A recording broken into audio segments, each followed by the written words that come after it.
I think we just caught you on the end of a bowel movement. Sounds great. Usually, I never stop pooping. I'm always pooping. Hey, look, under a minute, already talking about poop. That's right. Can't be full of shit if you're constantly pooping, I don't think. Can't be full of shit if you're, constantly full of shit.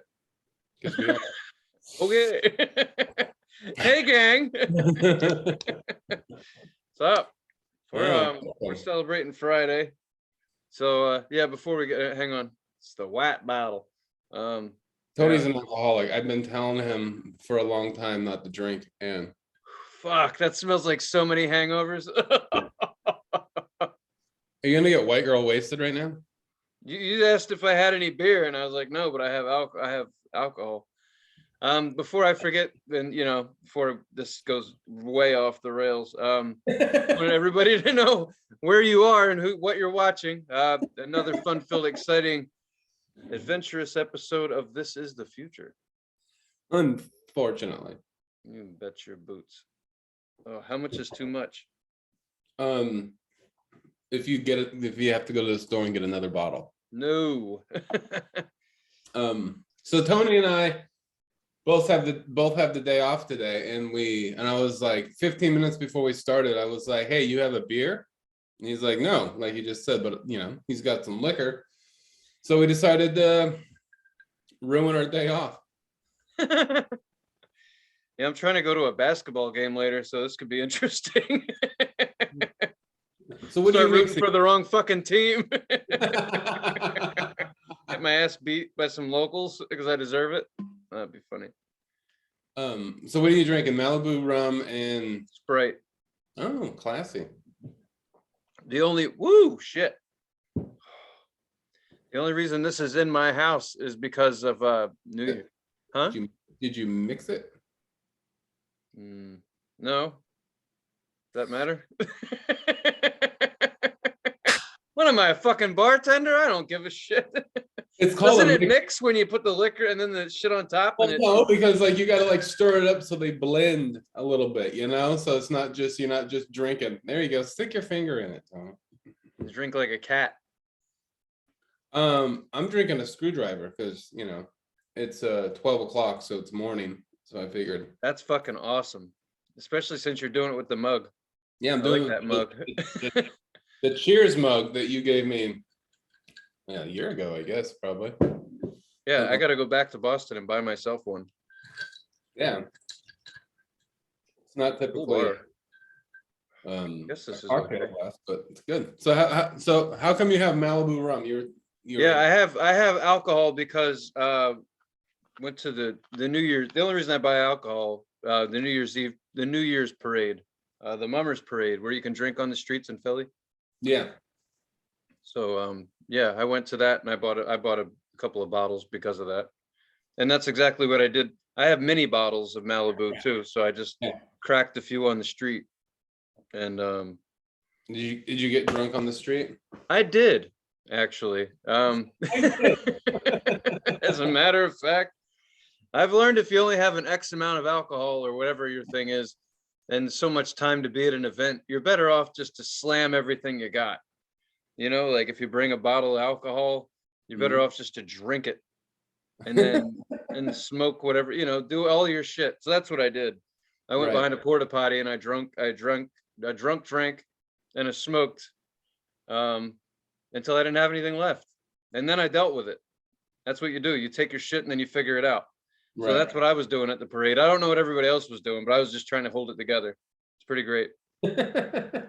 Hell yeah. Well, at one point I fell off the sidewalk and onto the guardrail and kind of pushed the guardrail out into the street. Not not a guardrail, but those fences, the security fences. Right. There's like 30 cops standing right in front of me, but they were all with their backs turned. Yeah. So it was just kind of like like a stumble, just kind of like and I just apologized to the back of their heads and acted like nothing happened. I think it's kind of cool when there's like special times when you could drink on the street, obviously when you're not in Vegas. It's basically the only place you could do it. Right. Yeah. Reno probably, I don't know. But like it's cool that you could drink on the street like that when you at that parade. But you know, it's not like I give a shit if the cops have an easy or hard day, but I bet you they're kind of just like, "Eh, it's kind of like a day off. We don't have to care about these drunk idiots drinking on the street, you know? Because usually they have to be like, oh, if someone has an open container, I got to deal with that. So Right. now it's like, Well, what I yeah, like about Philly cops is even on a normal day, I don't think they have any interest. yeah, It's like, I don't want to fucking write this idiot a ticket. And it's cool because like I don't want this fucking idiot to write me a ticket. So that's yeah. awesome. I don't want to take it. um, that's cool, man. So how was New Year's? It was cool. It was they actually had the parade. It rained its ass off on New Year's Day, so they had it on the second, and the crowds were thinned out. Didn't matter to me. I mean, it was just cool. The cool thing was is that well, I don't know how to when you come out of in some cities, especially major cities, like when you come out of the train stations, which are underground, they always you never know where you're gonna come out at of the Okay. train station, and they're huge. They're fucking. It's really I think it's interesting how they build shit under buildings or whatever they do, or you know how underground is just massive tunnel systems. I think that's interesting because that's where the Ninja Turtles live, and They do. They have the best pizza down there. they really do. I mean, I've had it; it's delicious, It's delicious. Really is. right out of the dumpster. But in any Mm. case, you don't know where you're going to come out when you come out of these fucking train stations, and so they kind of tell you this door's closed, that door's closed, this is your way out. Every time you go, you might be forced out of a different door. So once we went up the stairs and walked out the door they had unlocked for us, as soon as we walked upstairs, there was a string band playing. And keep in mind, these people wear amazing costumes. I'll post some pictures on our Instagram, but just really, really fucking elaborate costumes, as I've talked about before. But we walked up the stairs, and they're right there, like playing right on, like we were right on the curb, and there was no one standing there. It was a band that was warming up, so they were Oh. just they were doing their whole show, like as if they were going to do it because they're televised. So they were doing it before they got on TV, and so we just walked up into that, and I was like, oh wow, man, front row. Everyone was dressed like cowboys and shit, which is really interesting because none of these fuckers have a southern accent. As a matter of fact, they were running through everything. They had a mechanical bull. It was really neat. Whoa. And everything's on wheels, so it's like a Broadway show in the street. And I just remember the one guy was just like they were all dressed as cowboys and they're doing their thing. And then one guy says, "Hey, open the fucking door!" I'm just like there was these doors they had like as part of this. Open the fucking doors! And I was like, "Oh, that's not a southern accent." I love that. Everything's fucked up as soon as they open their mouth. Like, I really thought you guys were cowboys or astronauts or whatever, but nope. Nope. You could definitely tell. Bunch Right of assholes from South Philly. That's great. Oh, speaking of accents, I'm drinking a cup that requires you to have an accent when you read that. Do you know what movie this is from? Uh-uh. My cousin Vinny. Shit. Wow. That's a fucking. I know the movie. Marissa Tomei and yeah, you blend. Yeah, I get it. you blend. Yeah, I get it. and I know that's not they're not from Philly. That's a reference. That's a fucking killer reference. Holy shit. Yeah, you blend. That's a great fucking movie. But anyway, yeah, that's funny. How do you have two mugs right now? Because I have two hands. No, I'm still not done with my morning coffee. I usually have like a mug and a half, not a whole lot. Oh my goodness. It's good today. I wanted to finish it. I spent New Year's in Central Oregon. I went and had as you know, I'm engaged, and I want my brother to be there. And when we have the wedding, he is basically like kind of like confined to his bed right now. Like that's Right. like a situation. I'm not going to go too far into it, but he's so he's not able to leave the house really. So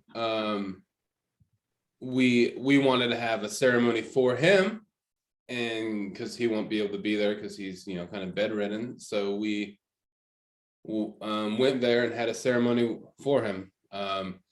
It was me, Callie, obviously, both of us were there, and we put on we took our rings that we have, we did a little ceremony. Her sister Taryn did officiate it, so of course it wasn't an official wedding. There wasn't like paperwork involved, but we got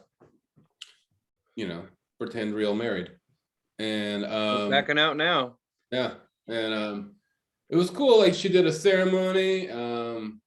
He had a nice shirt on. It was kind of, it was a cool little ceremony. So we did that, and then we went back to the hotel room, and I got drunk by myself in a hotel and watched Miley Cyrus's and Pete Davis's New Year's party on the TV. Why did you what? Why? For New Alright. Year's? Why'd Yeah, you do it by no. yourself? You just got married, kind of. Yeah, well, I mean, Callie passed out early, and I was just Oh. yeah. So she was there. It was there. This was asleep. Yeah. You guys got half married and she went out and partied without you. So is she practicing for the real thing? That's a rehearsal right there. It was a rehearsal. So yeah, You go home by yourself. she was there, but I mean, she was asleep. So yeah, I was by myself drinking. And plus, I was drinking by myself because she wasn't drinking. So yeah, I was by myself drinking. And so I was just watching I don't know, this fucking, I had nothing else to do. So I was just just watching stupid TV. Yeah. And drinking and sitting on the edge of a bed, having the time of my life, actually. And I was sitting there drinking tequila out of a bottle, and White Claws in a dark hotel room just with the TV on. I'm like, you know what? This is fucking fun. Just sitting here on the bed Miley Cyrus was sitting there drinking. I was like, oh shit, Miley Cyrus's top fell off. Did you see that shit? It was fucking hilarious. I know that it happened. Did you see her titty? No. Yeah, And it doesn't matter. And how Janet Jackson pulled a boob out one time and on purpose and everything. And I don't like Miley Cyrus, and I don't really. Pete Davidson's pretty cool. He made a cool movie. He's fine. I'm not a huge fan, but he's all right. And I was watching this as a goof, kind of just to entertain myself in a stupid way. Yeah. And when her top fell off, I was like, you know what? She handled it pretty well. She tried to keep on singing. She stopped, and then the backup singers just sang her parts, and the band kept on playing, and she went back, and the band and the backup singers didn't miss a beat. They just kept on playing, and she went in the back and put on this suit jacket looking thing and you could still see just no nipple, just kind of side boob and down the middle. And then she came out and started singing, and I was like, huh, she handled that, because it was clearly just a malfunction of her fucking wardrobe or whatever. Right. I was like, huh, I would have liked to see her, Oh, I'm sure we will. The both of us together. It'll happen someday. You think so? I think it will. I don't know how, but it'll happen. Oh man, that would be why. I want it to happen when I'm really old. I knew it. I fucking told you. Old. We're not gonna make it to be old, Tony. This is about it. Well, maybe next week then. That's fine. It'd be bittersweet, if not to get dark, but I don't dig work. So I mean, it would be kind of. I want someone to say that at my funeral, be like, you guys seem kind of sad, but just remember, he didn't like work. He didn't like work. He didn't like it, so he's probably all right. He's probably. That should be on my headstone. He didn't like work. He's probably all right. That's all you need to know. A lot of us can connect on that. I have to ask you, what Pete Davidson movie was good? King of Staten Island. I didn't see it. It was good. Bill Burr was in it. Yeah, Bill Burr's fucking one of those stand-ups. that you wouldn't consider to be a good actor, and then you see him in movies and shows, and you're like, wait, he's fucking good. No, Uh, he's pulling it off. Thank God. Yeah. Yeah, he's great in that movie. He's exactly who you think he would play. Right. He's exactly that. He's in that Mandalorian show. Yeah. That's a good show. You do not have to be a Star Wars fan. I'm not a huge Star Wars fan. I think it's cool, but you do not have to be a Star Wars fan to think that's a good show. It is a good show, and he's great at it. But all in all, I had a pretty good New Year's. Got drunk Cool, in a man. hotel by myself / with someone else. Yeah, we were downtown in the town that I live in, and they did a ball drop. Like it was I never seen a ball drop before. It didn't drop fast enough at all for me. I was like, this is it? Like, It didn't drop fast enough for you. well, it was on a crane or something, so it was just coming down real slow. I was like, this is stupid. I was like, Hurry up already. Come this on. isn't what happens in New York. Fuck this. Oh But man. there was a bunch of people dancing in the street, and they're like, it was weird because no one was out. The town was a ghost town until 11:30, and then people just started coming out of the woodwork, and everyone showed up just to get a kiss of COVID, I guess. Yeah. And you know, they danced and they did their thing, and I watched. It's all right. There was a guy up on a roof I was hoping would fall down, but that didn't happen. His woman stopped it. It was only one story, but it's just Like what? Like what was he doing? I don't either they owned the place or something, but he was just you could just tell he was kind of a douche.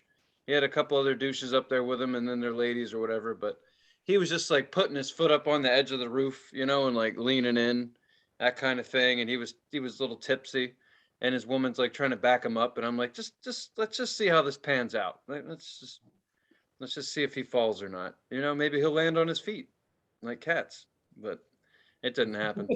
I hate that shit when I'm hoping someone, you know, I don't want anybody to get hurt, but if you're gonna get hurt, I'd like to watch. Sometimes I want people to get hurt, and you know, and I don't want to necessarily. I mean, sometimes I do want to hurt people. I'll be honest.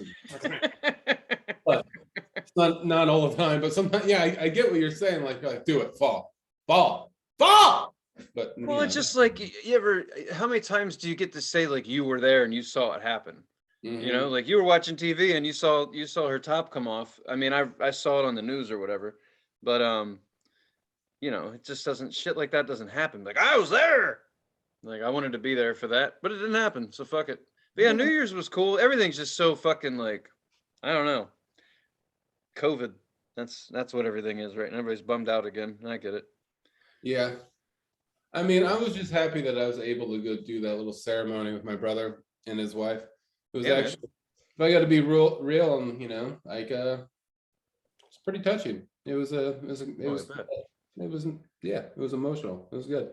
Well, no, I mean, right. It was fun, and yeah, they're great people.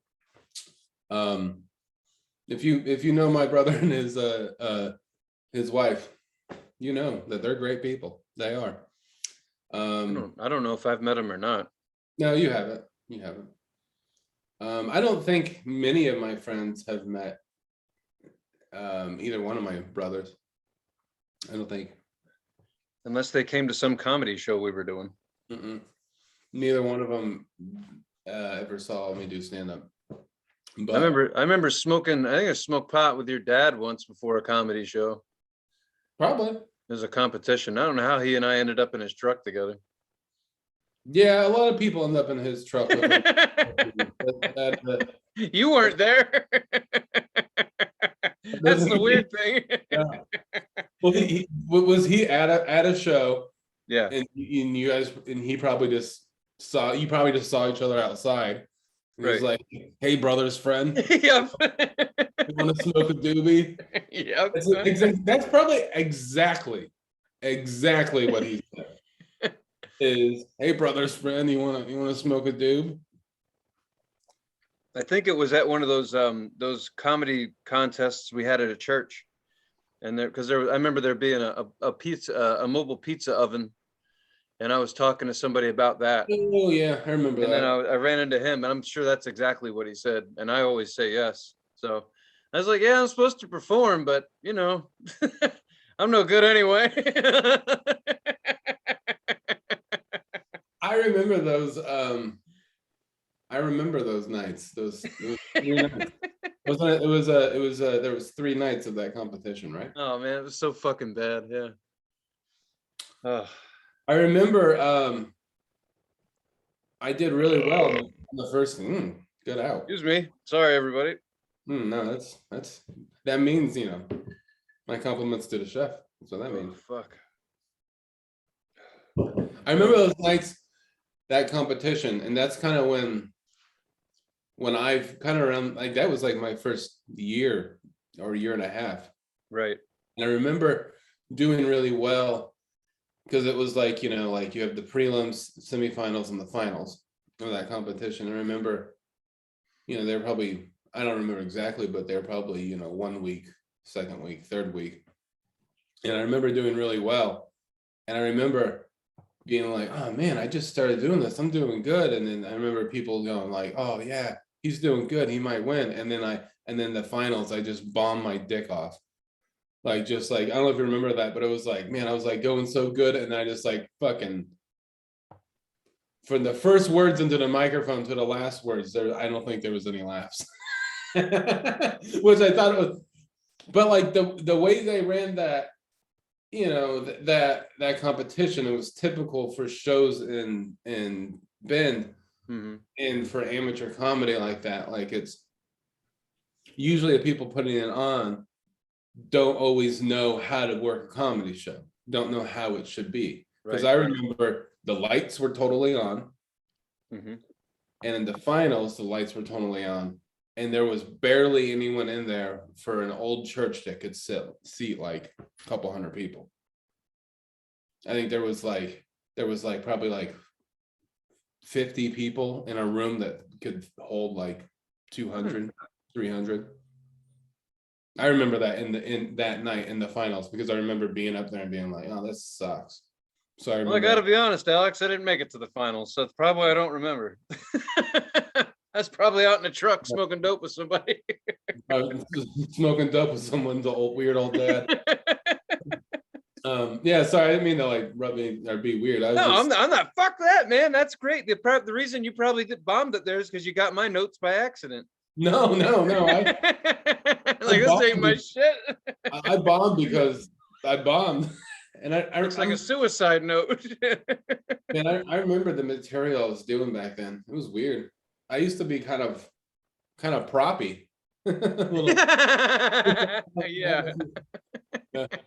I thought it was great. Do you remember that?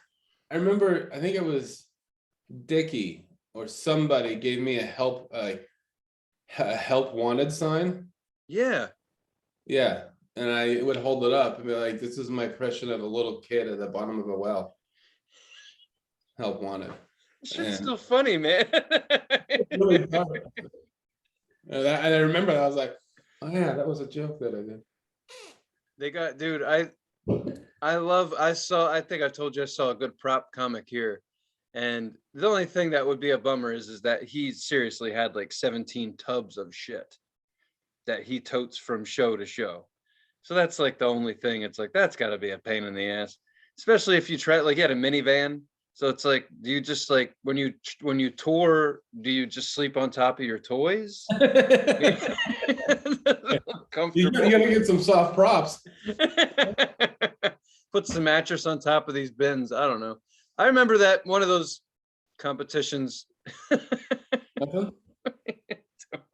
I feel like your toys are back there working for money, doing lap dances in there. They are, man. They fucking get to work.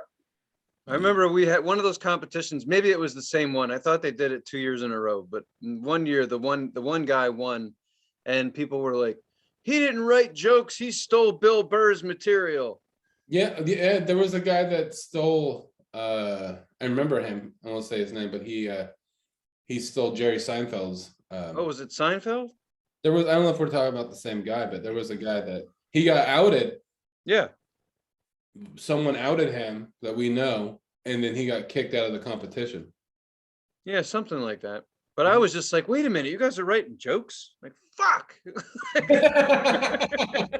Wait, you're writing jokes? Do you guys are doing jokes? Wait, your jokes might be stolen, but you're doing jokes? God damn it. Oh yeah. No, I love to struggle, and I love to struggle in front of people. That's what I call it. Yeah.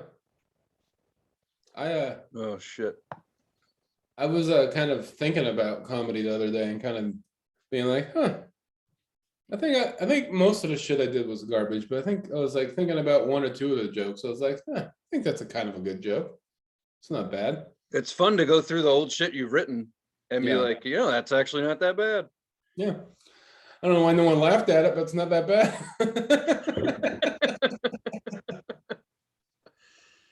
Yeah, the longer you fuck around with that stuff, the more you figure it out, and then you just have to convince yourself it's worth continuing to do it. Right. Yeah. It's tough because you want to say you're doing something fun with your life, and then you get up there and be like, this isn't fun. Right. Yeah. It's fun for 30 seconds, but I had to wait 6 hours to get up here. Like, can I just get into horseshoes or something? More instant gratification? Doing comedy is like, it's like cooking food for a bunch of people and trying to make really nice food and like trying to impress somebody, and you spend like 3 or 4 hours like letting things marinate and chopping things and like cooking things slow, and then you get it all on the plate and everyone eats in 10 minutes and everyone's just like, all right, what's on TV? Right. You're like, all that work for this? all that work, all that like forgetting that I have friends, not calling people for years, just for 10 minutes of it maybe being too salty. You know, like it's just like, God damn it. Yeah, no, I hear you, man. I don't know. And then the thing that drives me nuts now is like what people, everybody moves. Well, people who are that we've respected in television and comedy, they're all on Instagram now trying to get their followers up. Even people like Harlan Williams, like people that you thought for sure, like, really? And their managers like, you got to get your social media shit up, man. This is what you got to do during the pandemic. And so now everybody's doing it. And it's like, I don't know. It's not very, not that they're not funny, but they're competing with people on Instagram who some are just shaking their ass in unicorn pants. And it's just like, For real. Like you have like a really funny joke from somebody, is someone else doing that, and that person has way more likes because sex sells, whether you want to hear that or not. I don't care. It's true. Totally does. Women just shaking their that still fucks me up. I just don't get it. It's just like, just tell us what your OnlyFans link is. Just do it, because you got to have an OnlyFans if you're doing this shit in your parents' house at 3 o'clock in the afternoon. Even I'm guilty of it. I'm like, hey man, this has more views and likes, and people subscribe to this more than anything else.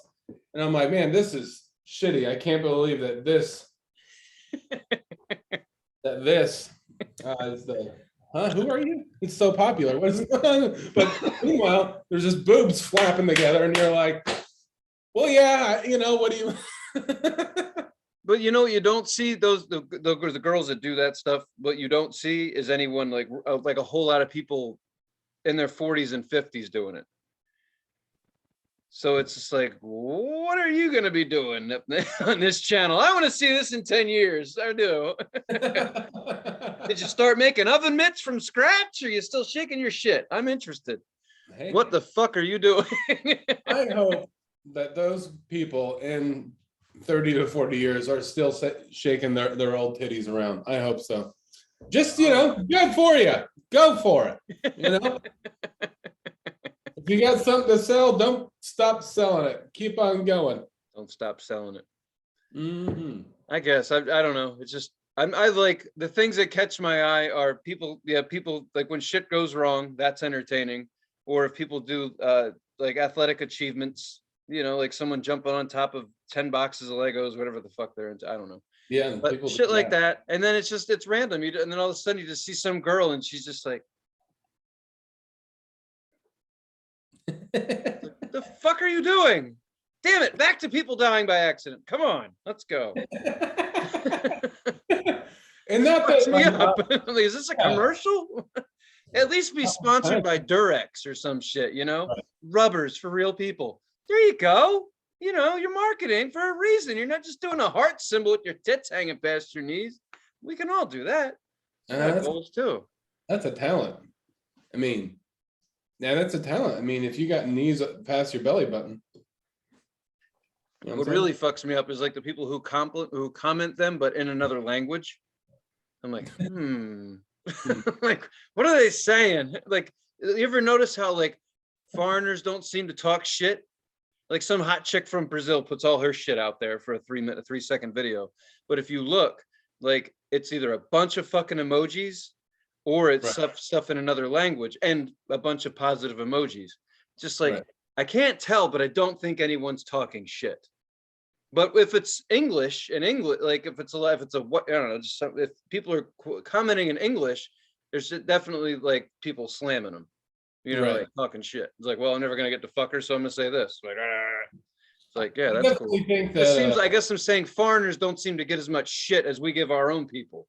Like I right. see just nothing but words of encouragement. And here it's just like, fuck you, you're fat. Like, Jesus Christ.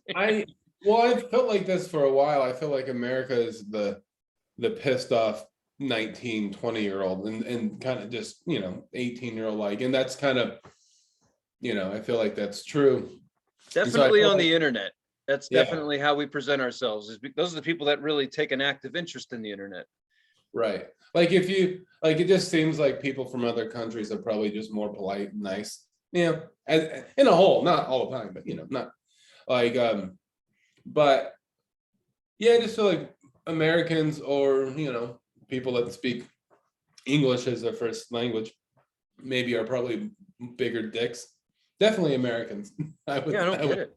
It's say. crazy. We're just fucking hate everything and we have it all. That's what happens when you got it all. That's Yeah, what you people just fucking say, hate right? everything. We're like rich kids, but you and I are poor. It's weird. It's like I can't really get by that well, but apparently to other countries, I'm a rich kid. We're upper poor. That's what that's how I describe myself. People are like, I'm middle class or I'm whatever. I'm like, well, I'm poor, but I'm upper poor. I can pay my bills on time for the most part. So, you Well, know, I thought it was really funny when COVID first started, and I thought I was doing okay financially, and then the government like put out the list of who gets money and who doesn't, and they were like, all right, if you make over 100, if you make over 100 grand a year, you probably don't need any help. And I was like, okay. And then they're like, all right, hang on, we're gonna be realistic here. Like we're gonna only help the poor. And I was like, oh, all right, well, I'm probably okay then. It was like still the bar was over my head. I was like, huh, even America admits we're getting fucked. Like, yeah, oh, God damn it. No, no, no. If you make less than this amount of money, it's hard to live in this country. Be like, you just admitted it. Well, help us out. What the yeah, help us fuck? out. Come on. 90% of us live under this fucking bar, man. Yeah. God damn it. Shit. I It's like, so mean, I'm supposed to struggle. Understood. Gotcha. Thanks. I mean, I'm definitely when I say I'm upper poor, I kind of mean it because I'm definitely not middle class. I'm not living on the street. I'm doing okay as far as being a poor person, but also look behind me. I didn't really need to buy any of that. So, Right, you know but what I people mean? with money like have jet skis and shit behind them and snowmobiles. So we're all allowed to have a few toys in this country, I think. But no, I don't, it's fucking hilarious to me. I'm like, yeah, we just act like we just talk mad shit. We hate everything. And then it's like, and then I do comedy. I'm like, Tony, why are you so angry? I'm like, the fuck are you talking about? I grew up around you assholes. Like, this is who we are. Like, oh no, I'm not like that. No, I'm not like that. Like, okay, dad, whatever. Where do you think I learned it?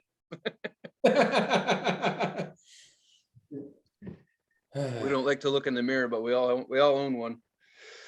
Fuck it. I think it's fun. I just like people can call themselves out. That's my favorite thing. But as a country, we're no good. Not Mhm. at that. Maybe one Oh, day. But maybe, either way, probably. it's still funny just to see those people shake their shit. And it's like, if they're in another language, another country, it's just like, oh, nice job, you look amazing, here's 1,000 heart emojis. And over here it's like, I don't know, a teardrop with a zucchini and then a middle finger. I'm like, what the fuck does that mean? It's because You're crying on your purple penis? What the fuck goes going on? it's because people are assholes on the internet, and like you could be an asshole behind your key in front, on your keyboard, like on your computer, because no one's gonna come kick your ass. You know? You know what I mean? Like you could say whatever you want. If I'm on Instagram or Facebook, I could just be like, fuck these people. And then all I have to do is get up and put pants on and go sit on the couch. Like no one's, if I talk shit to someone like that in public and in front of their face, probably gonna get my, head knocked off my body. So I wonder if people who like, I have a problem with rude people, like I said, probably in their own country, but I wonder if most people are rude anyway. If a lot of those people are the same people that are online talking shit. sure. They're probably not the nicest people anyway. You know what I mean? Because they're just pent up, fucking pissed off at people. I mean, honestly, like I've written some shit. I'll be honest, I've written some shit I probably shouldn't have written, but you know what I did? Before I posted it, I deleted it. No Right. shit. Because at the end of the day, I personally, I do give a shit what I'm putting out there. You know what I mean? It's like, the fuck's the point of that? Sometimes you just get fired up. You're like, I got something to say to that. And it's like, nah, delete. Doesn't fucking matter. Well, what I'm saying is like, I don't think most people, like if there was like one of those girls that were talking about shaking their shit and then just shaking their shit on the sidewalk for real. I don't think, and there would be people that would definitely yell out, or oh, a slut or whatever, yell inappropriate shit. But there's more people that wouldn't, and that would just go on the internet in the safety of their home and just type ignorant, stupid things. Yeah, I don't dig that. But hey, whatever. You gotta have I don't- hobbies. I Well, I agree mean- with you. Yeah, I don't I don't dig it either. I'm just saying it's. have the fucking balls to say something. You know what I mean? Like, or just have the balls to say something in general. What would you be like if there was no internet? What Yeah. the fuck? How would you handle life? Or, if you don't got nothing nice to say, fucking just shut up. That's You know what what I I mean? work. I mean, yeah, I'm not perfect, but that's what I try to do. I mean, shit, there's no point. No one fucking cares anyway. Yeah, You know? exactly. Really, it's just kind of weird. It's like, if you do that shit with your downtime, it comes out in real life. That's all there is to it. There's no fucking way that you're an awesome human being when you're sitting there talking shit on the internet to people. Like, there's got to be some breadcrumb of a clue that you're a prick in real life too. Right. You know what I mean? Maybe you don't wipe off the piss on the toilet seat at a public restaurant. Maybe that's you too. Yeah. I have a feeling you leave trails of your ignorance. It's cool, man. It's just like, why don't we strive not to do that? Like, it'd be crazy. Like, fuck it. You know what? Why not? I'm not going to say anything. I'm going to restrain myself. I'm going to watch the internet with my hands tied behind my back. I'll swipe with my nose. I won't say anything. Just try it out. I fucking dare you. It's not you, but other people. I dare you. Just give it a shot. Just look. Don't say anything. Just look. Just observe. Fuck 'em. That's impossible, but yeah, it's I a know. good What the one thing I like to read is, because the pandemic's done this shit to me, but the one thing I like to read is comments on commercials. Those are fucking hilarious. Because I'm sorry, but most people that are selling shit like that, Dr. Squatch soap, like they got it coming. Because Right. like everyone's like, you always pick these women to sell the soap. You say it's a man's soap, so why does it give a shit what the woman thinks about the soap and how it smells? That's what they all say. And then someone always writes, the shit turned my bathtub black. Fuck this soap. And I'm like, yes. Where's the like button? I love that. And I always wait for someone from the company to be like, actually, if you do this, it's like, dude, did you just start with this company? Because that sucks. That's a shit job. Do you know what I think is funny is like seeing like the commercials on the internet. Like I don't see much of them anymore because I don't have Facebook, but like you see those like dating app sites, Yeah. like commercials, and there's always like, a bunch of hot ladies. And then you read the comments and it's just a bunch of douchebag dudes flirting with the girls on the commercials. Have you seen that? It's fucking hilarious. It's so fucking funny to me. I don't know. Yeah, when you see one, just hit the comments and read them. and it's just a bunch of guys flirting with a recorded video of people that are actors. Right? They're doing their job and they're trying to flirt like, hey baby, oh, I would take you out, let's show you a good time. Oh yeah, she's hot. It's like an eggplant with water coming out of it emojis and all that. And it's just a bunch of dudes trying to hit and flirt with The commercial.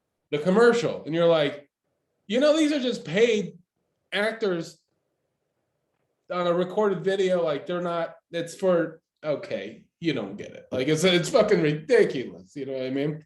Well, that makes me wonder. I don't know if on some of these dating sites, when you join them, I've heard, like a woman will reach out to you and say, "Hi, my name's so and so.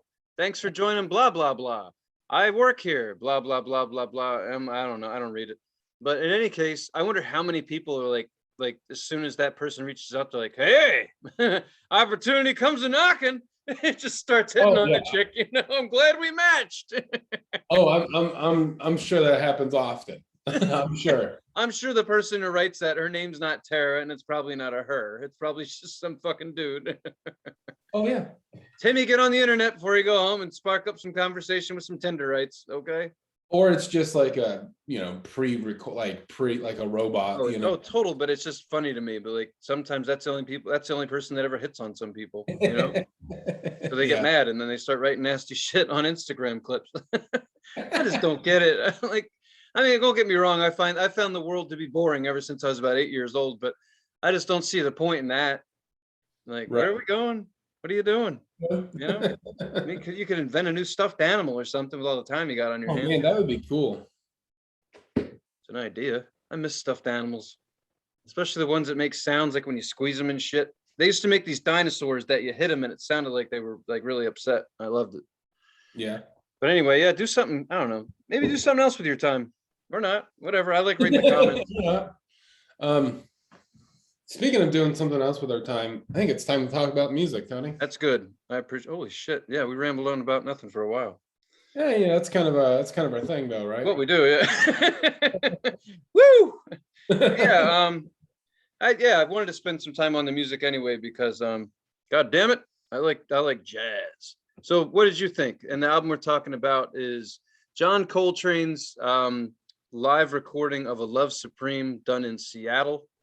That's the album that we picked for that the Wheel picked for this week. Do you know when that was originally recorded? 65. This one wasn't it 71? Recorded? No, he would have passed on by then. Oh damn. I swear it's either 60. It's 1965. Okay, cool. October 2nd, 1965. I think he died in 66. He died at 40 years old. Damn. Okay. Yeah, it was cool. It's one of those things where it's like these people are talented. Yep. And I get it. It's just hard to listen to. Because it's jazz, and it's the kind of jazz that's so fucking, everyone's playing a different fucking song altogether, and it's good. I see especially the drummer and Jesus Christ, the drummer, man, so good and talented. I just it's like, if you want to know what anxiety sounds like, that's what it sounds like to me.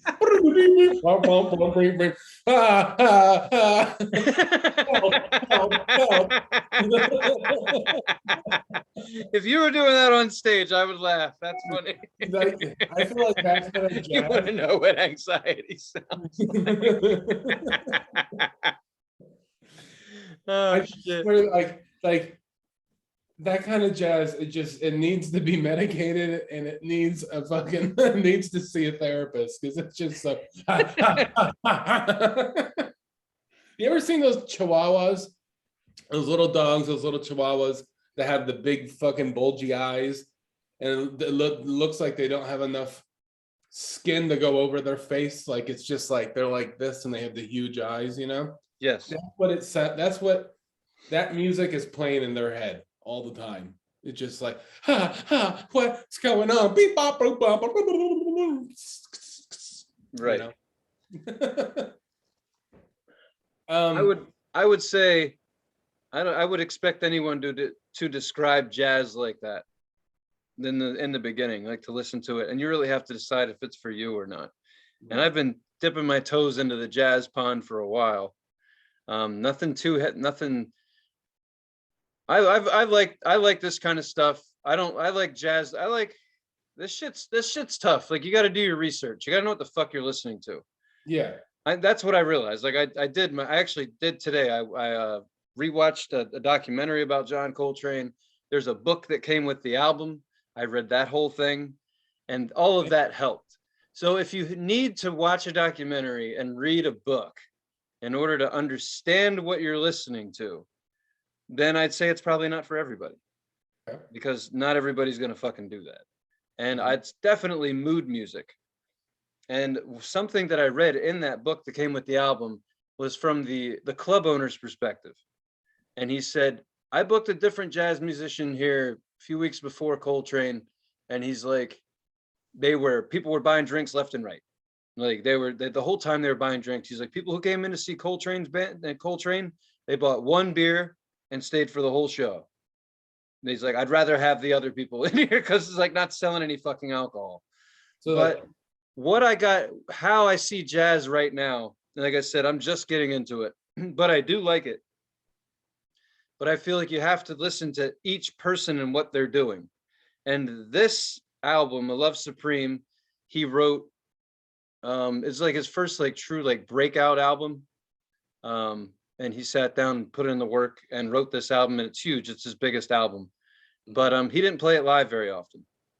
And this recording of this album, the specific recording that we're talking about, he usually plays with a 4-piece. This was one of the few times that they played it that they know of and recorded it.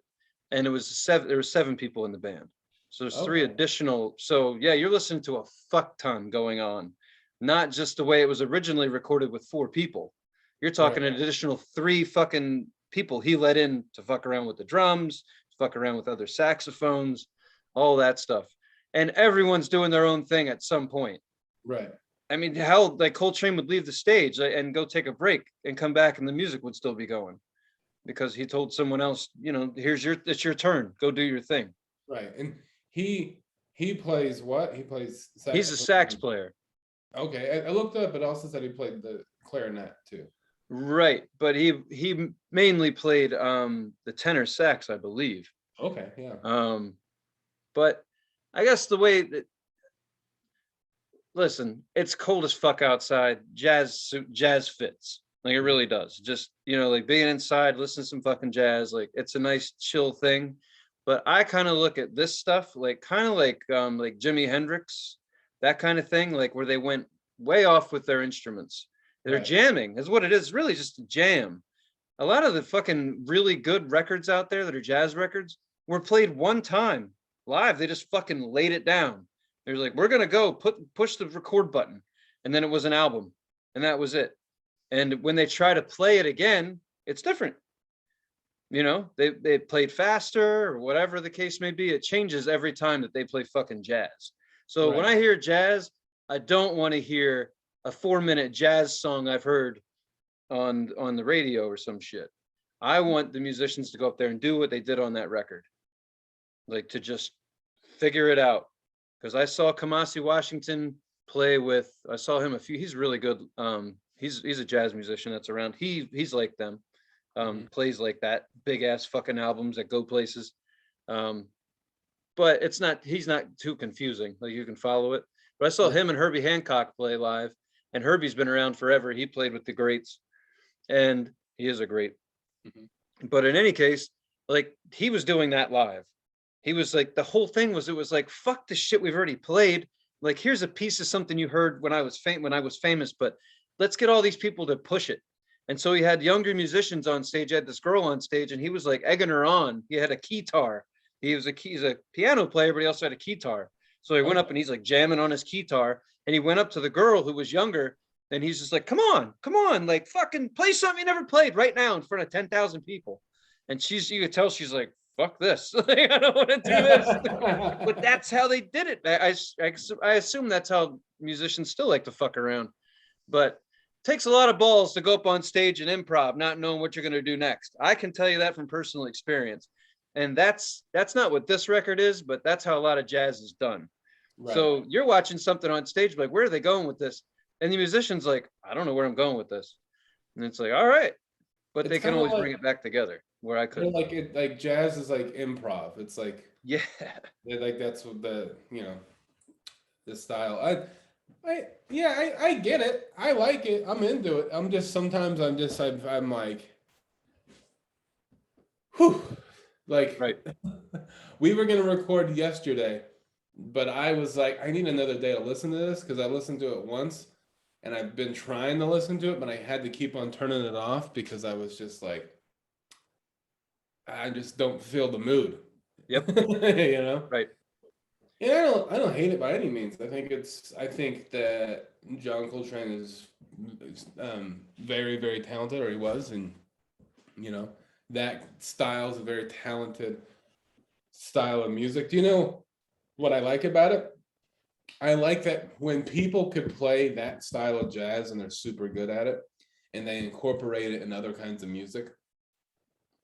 Because there's like that, like jazz, especially that kind of jazz, there's influences in metal, like the band Meshuggah. Right. Their drummer Thomas Hockey, does the like kind of polyrhythmic kind of beats, where it kind of like has like a kind of style. It kind of like goes everywhere, and he's kind of doing this say like the beat kind of sounds like it's almost in a circle. It's like, and he does a lot of that kind of things, that kind of style of drumming, and that's the kind of style of drumming that they were doing in this record. Right. And so it's like, and like other like hip hop and rap, there's jazz influences sometimes, and I like that, but sometimes. And I like this, but sometimes I'm just listening to it and I'm like, man, I think it's giving me a headache. You know what I mean? What I like, I think what's interesting about jazz is usually comes down to the drummers. That every drummer out there kind of seems like the best. They all look, no matter what they do, they all look to the top jazz drummers as the standard or as the pinnacle of how good you can be. And like, I think Robbie Roberts, the drummer from The Doors, he was a big Coltrane fan, and he just blew his fucking mind, you know? So I mean, you got drummers in rock bands that can play like that, can play that fucking crazy fucking fast drum beat. Like, I have a lot of respect for it. But if you were gonna ask me, like, I want to sit down and listen to jazz, I want to listen to like the most popular jazz songs out there by, like, you know, Coltrane and, you know, whoever else, any of those guys, not like something that's been tried and tested, like the popular shit, like that has a beautiful melody that you can listen to over and over again. There are albums like that, definitely, that got them a lot of acclaim, that made them famous. That's the shit that I like. But the things that go too far off the cuff, you know, they take it way out there. You're like, you can kind of either, like you said, get a headache, or you can space out and kind of forget what you're doing. Sure. You know what I mean? But I respect jazz. And if you asked me 10 years ago, I wouldn't give a shit. Not at all. Yeah. So just shows my maturity in the fact where I'm just like, you know, I fucking respect the hell out of it. I own a couple albums. In the right mood, it's fun to just turn it on, background music, or smoke a joint, listen to it, whatever. But I think more what I liked about this album was that there was a story behind it. Like, they didn't play the album. They didn't do this very often. They were at this jazz club for a full week, and the person who recorded it in secret. Really? And held it as a personal. Yeah, it was a guy that owned the place, and he got to play. He went on stage and filled in and on some of the shows. Like, he did some shit, but he had his own recorder. He had like an 8-track or whatever in the back, and a couple of microphones hanging, and that's what you hear is this dude's personal recording. I didn't know that. That's really cool. Yeah, that's kind of why. I mean, jazz is, don't get me wrong, a jazz record's a jazz record. Either you're going to get into it or you're not. But the story behind it was really interesting. And they just kind of found this like a couple of years ago. It was like, there's a lot of like like underground talk about, hey, so and so has this private recording. It's only been played so many times. Have you heard it? And nowadays with the internet, it's like, oh well, let's find that fucking thing and let's make it. So this is a rare live performance of that record, and also he recorded it with a 4-piece, and this is 7 people. So for what it is, it's pretty fucking interesting. So And what I he- also learned was that I said to you yesterday, and I'll admit this out loud, but I didn't know much about John Coltrane or any of that stuff. I thought, 'cause I'm kind of a knucklehead, I thought Alice Coltrane was his daughter. It's not. Is this how much I learned in 24 hours? Alice Coltrane is also one hell of a jazz musician. It was his wife. They met like in the 50s. She heard his sound. They got into it. She was a harp player, a pianist, that sort of thing. She's played on some of his records. And then she has some of her own shit. And their kids are actually on some of those records or something like that. But anyway, it's just crazy that 2 killer fucking jazz musicians ended up hooking up and getting married and having jazz influenced children and all that. I guess I'm more about the story than I am. What's that? having jazz kids. Call it fusion, right? I don't know. Having jazz influenced kids. I mean, that kind of, I guess what intrigues me is like what makes an artist. Like I like that kind of shit. Like you and I, like comedians become comedians because the fucking world, it was a rough ride. They have comedians are different. They don't usually become comedians because their parents were.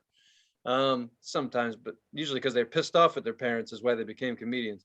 But musicians and artists and things like that, especially musicians, it always seems like there was already a musician in the family. They stuck a violin in this kid's hand at 2 or whatever it is, and they made fucking great music since they were 15. That's just always, I don't know, it's interesting to me. It's like my fucking house, it was clean your room and shut the fuck up. So I was like, all right, well, I mean, these kids get to play the fucking piano. What's that all about? Yeah. God damn it, they did something with their life. Fuck. That's awesome. Yeah. So there's something that you always say when we talk about music, and that is that you don't really know anything about it. You always say, I don't know what the hell is going on, because there was that time where you were like, I just learned that the bass guitar was the one with the big strings or something like that. Like, and I gotta say, I think you're wrong. I think you know more about music than you think you do. I think because I mean, talking about jazz, I'm like, I don't know. You know more about jazz than I do. Yeah, I don't know what's going on. And Yeah, but I'm over 40 and I watch a lot of documentaries. well, that's how you find out about shit, right? Is from other people that know about shit. Well, So- I think where I missed out on a lot of stuff was like I moved so many times that I never established like firm friendships with people. Like they only lasted every couple of years. So I never had friends that I grew up with that would be like, oh hey man, now that we go to shows, see that's a bass guitar, that's the sound. Like I never had anyone to talk about this shit with. Seriously, like we didn't have these conversations in my house. right. It just didn't happen. So it was like, so I'm like, I'm pushing 40 and I'm learning what a bass actually sounds like, or when they isolate the sound, it's like, oh Jesus, okay, duh. So I just feel like I'm behind the curve on a lot of shit when it just comes to a lot of the easy stuff. I feel so stupid when I miss the easy stuff. It's like, oh, that's what that sounds like. Well, what I'm trying to say is, like, I just feel like you need to give yourself more credit. I'll never do it. I don't know anyone around here who gives themselves credit. We'll all beat the shit out of ourselves and then we wonder why we're miserable. But I hear what you're saying. I'm just saying that, like, I think you know more about music than you think you do. Well, I could tell you, I feel, I don't know. Maybe I'll take it. You're right. I watch a lot of documentaries. I read a lot of shit. I agree with you. I'll take it. But at the same time, like, I'm one of those people, like, you never know. You can never know everything. You know what I mean? And there's always, I guess if you're learning something new, then you don't feel like you really knew much about it to begin with. Sure. I guess it's just a mentality. I don't know. Well, I've never been accused of being intelligent or really knowing anything, but once in a while I'll get a chuckle out of you. Or I can help you bag your groceries, but. I think that you're an intelligent guy, Tony. All right. I don't know how to handle that shit. We gotta move on. Hey, don't feel uncomfortable. Take the compliment. Take it. God damn it, Fine. people like me. Just take it. It's fine. I'm smart, I'm intelligent, and people like me. Oh shit. Well, that was fun. Wasn't it? It was. Um, Ugh. well, yeah, thanks for yeah, I like John Coltrane. I think I just have to take it in strides, you know. You know, because each song is, I mean, you know, like 10 minutes. They're all pretty long. Right. You know, it seems like Love Supreme was part one, is like 10 or 11 minutes or some shit. Yeah. And they You know? named like they did name them more than just part 1 through 4. The first one, the song is actually called Acknowledgement. And then the second one, the one that I like the most is part 2, Resolution. And that's Mhm. probably just a lot of people would say that because the drumming is off the fucking chain. Yeah. I mean, you can isolate one instrument because he lets them just go at it for a while. And then I don't even know how to pronounce that fucking word. Part 3. Oh, yeah. Pursuance. Yeah. Fuck. That's what you get for going to grade school in the South. And then and so fuck, man. And then Psalm. But I do dig it, and I know it was, you know, a reach. I wonder if anyone on the show listened to it. You gotta, you know. Yeah. I don't know how you get into jazz these days because it's not huge. It's not fuck. When's the last time you saw someone shaking their shit on Instagram to a jazz record? That's not fucking happening. We should do that. Fuck it. You know what? Let's do that. Mhm. You know what? I'm fucking tired of it. Yeah. Yeah, you know, fuck this shit. Maybe the best way. You know, fuck this shit. Yeah, look, I mean, these people are getting likes for this shit. So I mean, I'm not cross-dressing. I mean, I'm not changing my outfits. I'm not gonna be who I am, but I'm gonna fucking shake something to some jazz. Yeah, I might wear a nice top. I don't know. Yeah, well, you can fill it out. You know, me, Mhm. you'll just be counting my ribs. You better. I'll count your ribs all the way up. An uneven number. Uh, Yeah. But in any case, yeah, man. I hope those of you who watched it, I would say, if you really just wanted to kind of like know what the fuck we're talking about, just try a Love Supreme, just the regular version, the one that actually got all the acclaim and made all the money, and it was a big radio, whatever. I would say just check that out, because that was just to the point. Those are the 4 songs. There you have it. This is elongated version. right. So I would say if you just want to know what the fuck we're talking about, didn't hear the record yet, just check out John Coltrane's original album, A Love Supreme. And that's it's just 4 musicians, nothing Right. too complex. And I think it's a great introduction to jazz. I don't know what the fuck got me into jazz, but I do dig it. Maybe it's just smoking weed and spacing out into music. Whereas eventually, like, because it's just a jam. I like jam bands now. Like, well, not too much, but I like it when they go off, when they go away, and then they bring it back. I don't care who's doing it, even if it's electronic artist, whoever. I saw Dead Mouse do it. Like, we were really fucking high, but he was really good at like going, like taking, like just going away and then coming back. And you're like, whoa, like we were gone for 15 minutes and we're back now. And if you don't know what I'm talking about, then I don't know, try it out. Take some drugs. I don't know, whatever. But there's musicians out there that aren't just trying to get a 3.5 minute radio hit. Right. And I like that. And so jazz will take you further than they'll take you past that. Really pushes your limits on what they're pushing, their fucking limits. Like they're pushing the song as far as they can go and then trying to bring it back. So if you don't know what I'm fucking talking about, I would say check out some jazz, or just, I don't know. I can't list a bunch of musicians that do it, but if you ever heard a song where the musicians, not the singer, but the musicians go somewhere and then they bring it back, I think that's the coolest thing in the world. Because you're like, wait a minute, was I just spacing out into a song for 10 minutes? Like, yes, you were. Yes, you were. And your wallet's missing. So there you go. But no, man. Anyway, yeah, that was John Coltrane. I put a lot of vodka in here. Yeah, well, you've consumed quite a bit. That's a big fucking glass. Yeah, I just realized, like when I was pouring it, I was like, yeah, this was just a cup that you put things in. And then I realized, what did you just say? This is a cup you put things in? I didn't realize that this was going to be A lot. It's good. It's Thanks, it's man. it's a breakfast drink. It's fine. Fuck, that's a long day. Mhm. Are we ready for the wheel? Yes, Cool. I shouldn't be driving though. Shut up. I didn't say get behind the wheel. Still got it. Whew. Shit. Oh, you remind me of Will Ferrell in The Campaign when he gets pulled over for driving drunk. In God we must. Yeah, man. All right. Here's the wheel, the wheel, the wheel, the wheel. You want me to read off the songs? Sure, Or the man. albums? Yeah, man. All right. So this week we're keeping the number 2 space as a free space. Yeah, so we that just can- want to, we just want to kind of get through some of it. We want to don't want albums and bands just sitting there for months. So sometimes you gotta leave a space open. Right. And And that doesn't mean that we're not looking for suggestions. So please Yeah. don't be shy. All right. So at number 1, we have the Coco soundtrack.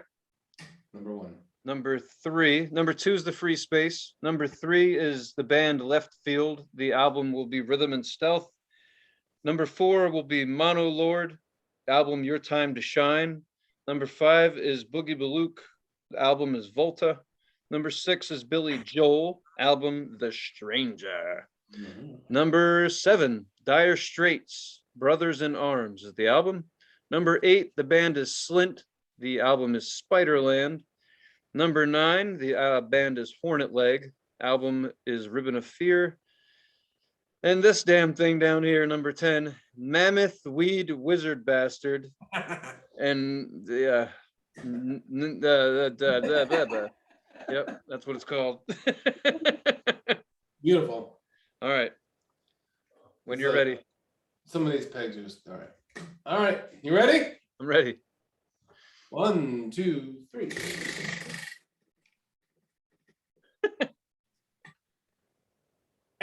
Number 8. Okay, that's Slint, Spiderland. Hell yeah. All right. After all that jazz, yeah, Alex, he made it. We did it. All right. Cool. And that's All what we'll right, listen people, to. we did it. Well, that leaves us at saying goodbye. So That's right. Goodbye and always thank you. We appreciate it. Alex pointed something out to me that, well, like I said, this is something I'm gonna say, and you'd be like, yeah, maybe Tony is kind of stupid. But Alex made a good point. He said, all of our episodes, like certain ones, like people watch more than others, which is awesome. What dawned on me was that people actually go back and watch older episodes. I didn't know that. I didn't even think that people might go back and check out old shit and continue to watch them. So just because we only have 3 people that watch our episodes every week doesn't mean people aren't going back and watching other episodes. So thank you. Yeah.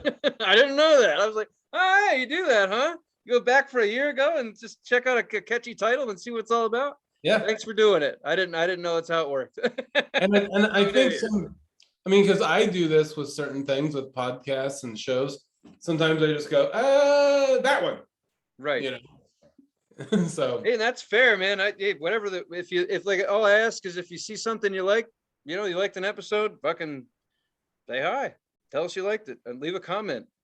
And I'd like to say, even if you didn't suggest the album and the band, if you listen to the album, comment and tell us what you thought about it. Seriously. Whether you're like, I hated it, I thought it was okay, or I love this band, I love this album, and then make a suggestion if you feel like it. So yeah, just let us know about things if you want. It's an open conversation. Hey, if we were slapping our asses together to Miley Cyrus music, we'd get some comments.